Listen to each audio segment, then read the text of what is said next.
Chapter 7. Freddy the Pied Piper. Back at the hotel, Freddy went up the stairs and down the corridor toward his room. He was just fumbling in his pocket for his key when he heard a terrified scream.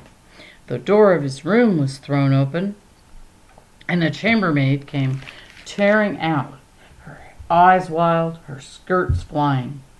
She galloped past Freddy without even seeing him and made for the stairs, screaming all the while.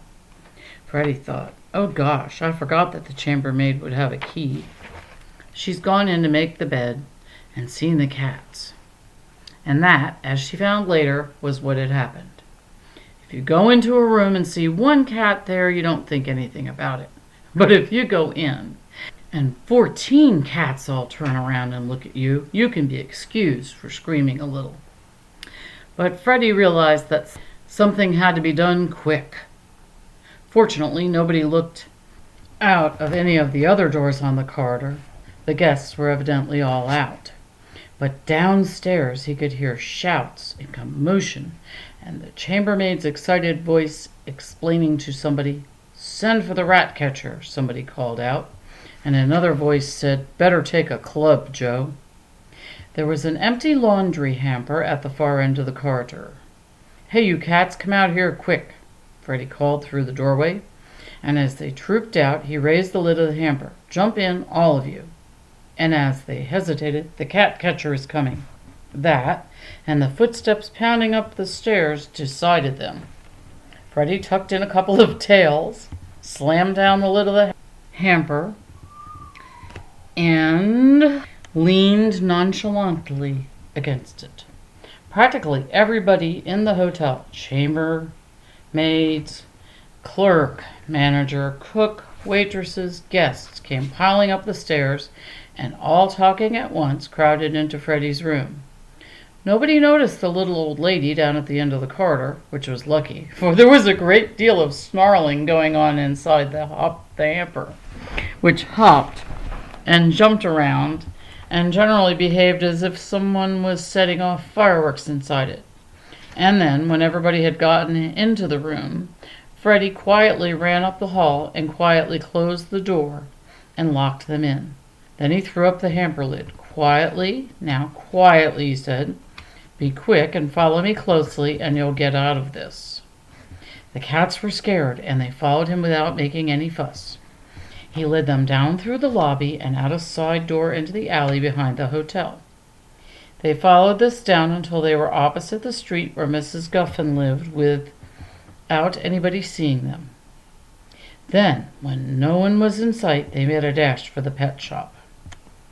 There was some delay when Freddy knocked, for Leo was upstairs washing his mane. He came down with his head a white froth of soap suds and unlocked the door. The cats were nervous when they saw him, but they all came in with the exception of a scrawny, brindled cat named Louis, who ran off and never came back. Freddy was a little cross with Leo.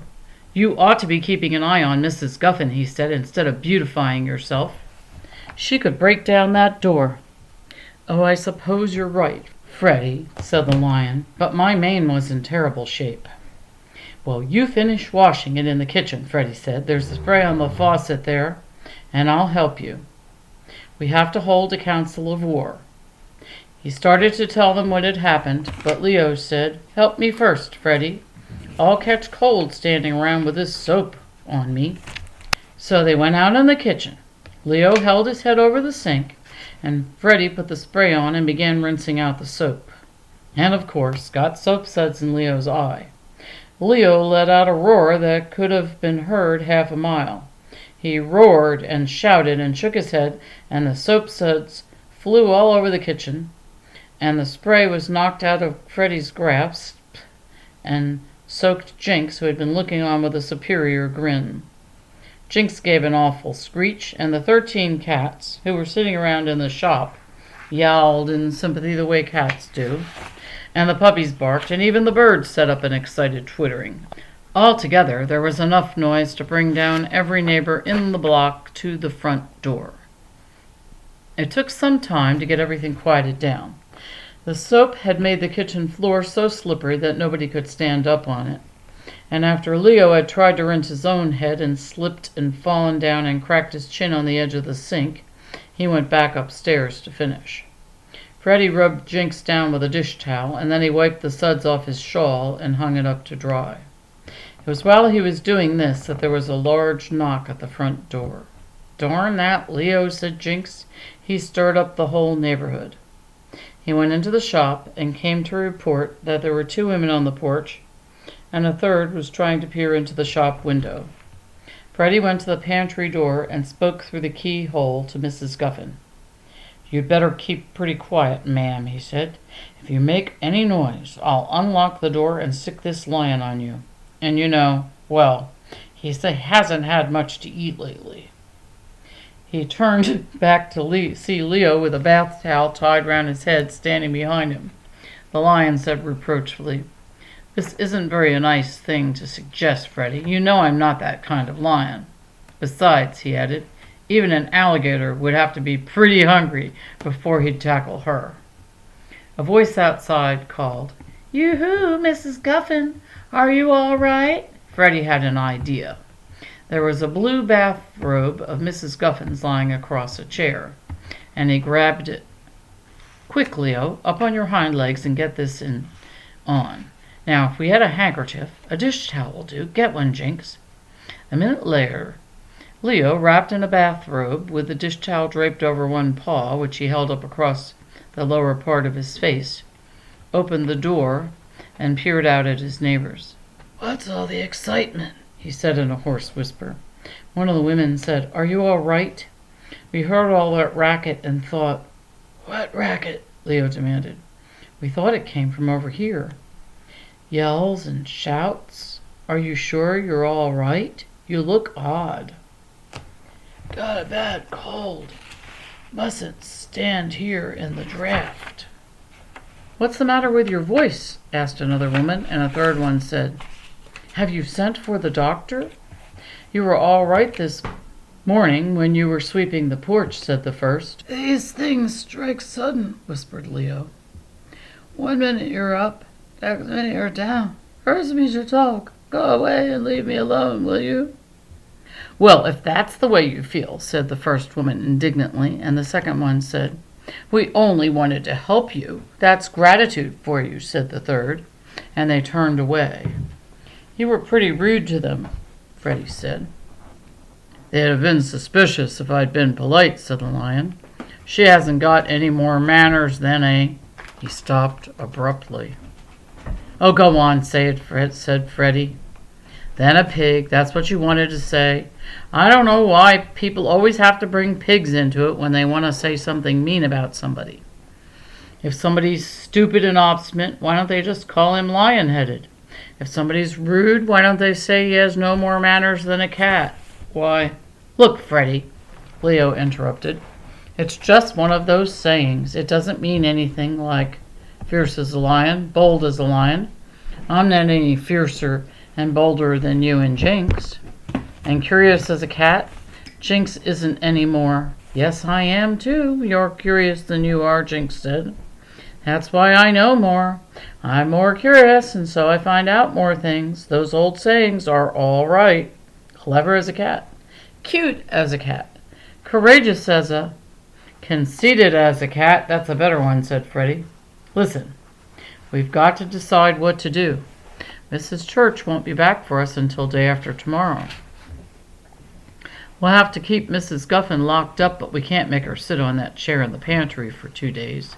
That's cruelty to humans.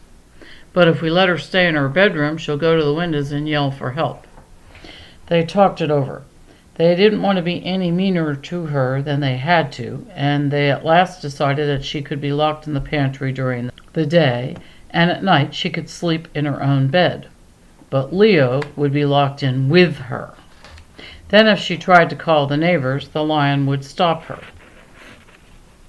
"And don't you worry," he said. "I'll sleep right under the window, and if she tries any funny business—" He crouched and lashed his tail and began to creep towards Freddy with a ferocious grin. Freddy backed away. "Hey, quit that," he said. I don't like it." The lion didn't move a muscle. He stared at Freddy with his fierce yellow whiskers, and then suddenly he twitched his whiskers, and Freddy jumped compulsively backward and fell over a chair. When he scrambled to his feet, Leo was sitting up and looking at him with a pleased expression. "My goodness, you looked awful, Leo. I've known you so long I sort of forgot you were really a lion." "That's all right," said Leo. "I just wanted to show you that I'm not going to let Mrs. Guffin forget it. We won't have any trouble with her." "I guess she won't sleep much," said Jinx. "Oh, I won't bother her if she behaves herself. Just give a little growl now and then to remind her I'm there." He stopped suddenly, and they all raised their heads to listen. Somebody had knocked on the front door. "You'll have to go, Leo," Freddy said. "Here, get into your bathrobe again." Freddy and Jinx stayed in the dining room. They heard the bell tinkle as Leo opened the door, and they listened. But Mrs. Guffin had heard the bell too, and suddenly she began to yell at the top of her lungs. "Help! Help! Police! I've been kidnapped!" "You've got to put a stop to that," Jinx said. He rushed out the door between the dining room and the shop and slammed it. And Freddy put his mouth close to the keyhole of the pantry door. And when Mrs. Guffin stopped for breath, he called to her, "One more yell, and I'll let this lion in at you." But she didn't mean to be silenced so easily. Freddy heard her draw in a breath for another yell. "Here, Leo," he said. "Go in and get her. Chew her up." He rattled the doorknob and then dropped down and put his nose to the crack under the door and made a sort of snorting, snuffling sound that he supposed a lion might make if he was trying to get at somebody. Mrs. Guffin didn't use her breath for another yell. Freddy heard her let it out in a sort of sigh. "All right, Leo," she said quickly. "I guess she doesn't want to be eaten up after all." Then he answered for Leo with a deep growl. There was a great deal more pig than lion in it, but I guess it fooled Mrs. Guffin, for she didn't yell any more. In a few minutes Leo came back. "Some man wanted to buy a canary," he said. "I told him to stop by next week. I said I was too sick to keep the shop open today." "Well, didn't he hear Mrs. Guffin?" Jinx asked. "Sure. I told him it was a parrot." Leo laughed. "He said he'd like to buy the parrot. He'd never heard one with such a deep voice. Maybe we could sell Mrs. Guffin to him." "I wish we could," Freddy said. "She can do a lot of hollering in the next 2 days. I wonder."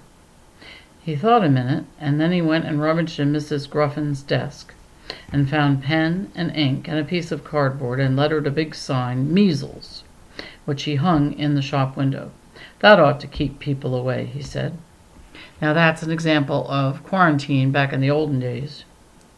If somebody got the measles, they'd put a sign up just to keep people away. And people lived through the measles. It did keep them away, too. During the rest of that day, several people came up on the porch, but when they saw the sign, they went away again without knocking. Fortunately, there was plenty of food in the house, and at noon they let Mrs. Guffin out of her pantry long enough to get something to eat for herself. Leo sat close beside her while she ate. He didn't growl any, but now and then he would draw his lips back from his long, sharp teeth in a sort of silent snarl as he watched her. She didn't seem to have much appetite. When they locked her up again, they had their own lunch, and they fed the 13 cats and the puppies and the birds in the shop, and then Freddy walked back to the hotel.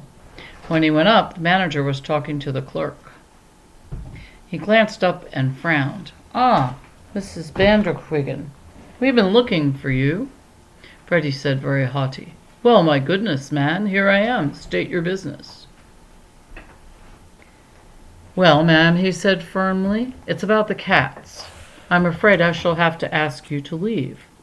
We can't allow you to fill your room with cats." "I don't know what you're talking about," said Freddy. "I understood you had no objection to my having my cat with me. He should be in the room now, but he can hardly be said to fill it." "I'm not referring to your cat," said the man.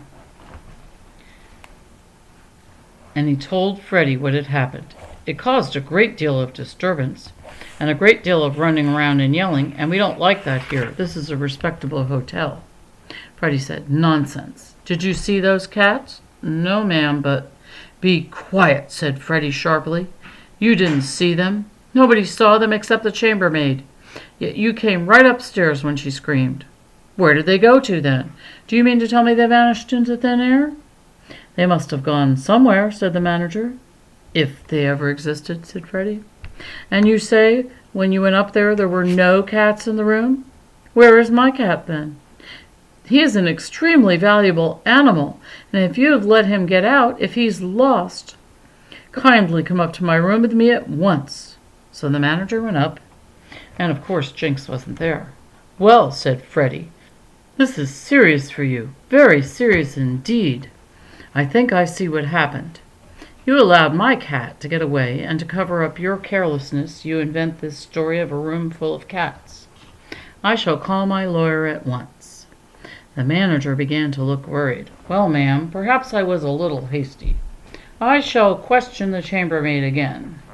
I hadn't thought of it like that, but it seems possible that she may have done as you say.